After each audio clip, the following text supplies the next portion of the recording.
పెరుగు పండించుకొని బెల్లం ఆడుకొని ఇంట్లో పెట్టుకుంటే ఫ్యాక్టరీలు లేవు ఇక్కడ మా ఏరియాలో. ఇక్కడ పెద్ద పెట్టినాడు, అది ఎత్తిపోయింది, చెన్నూరు ఎత్తిపోయింది, జల్లూరు ఎత్తిపోయింది, ఇంకా ఆడితోలే ఫ్యాక్టరీలు లేవు. అందు కాబట్టి బెల్లం ఆడుకుంటే ఎక్స్చేంజ్ వాళ్ళు వచ్చేది, నీళ్ళలో పడేది. రోడ్డుకు లోడ్ అయినదంటే ఆటకో లారీకో ఆల్వేనుకు లోడ్ అయినంటే కేసు పెడతారు.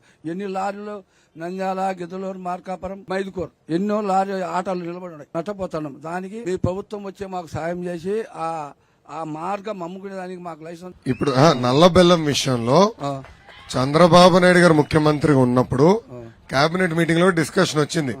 ఈ ప్రభుత్వం అధికారంలోకి వచ్చిన తర్వాత జగన్ బ్రాండ్లు ఉన్నాయి, boom boom, Andhra gold, president medal, అమ్మకాలు బాగా జరగాలి, నల్ల బెల్లం ఎక్కడ మధ్యలోకి తయారీలో వస్తుందన్న భయంతో ఈ రోజు నల్ల బెల్లం రైతుల్ని బాగా ఇబ్బంది పెడుతున్నారు. తప్పనిసరిగా గతంలో ఎట్లయితే మీకు వెసులుబాటు కల్పించామో ఆ విధానం మళ్ళీ మేము తీసుకొచ్చే బాధ్యత తెలుగుదేశం ప్రభుత్వం చేస్తాం.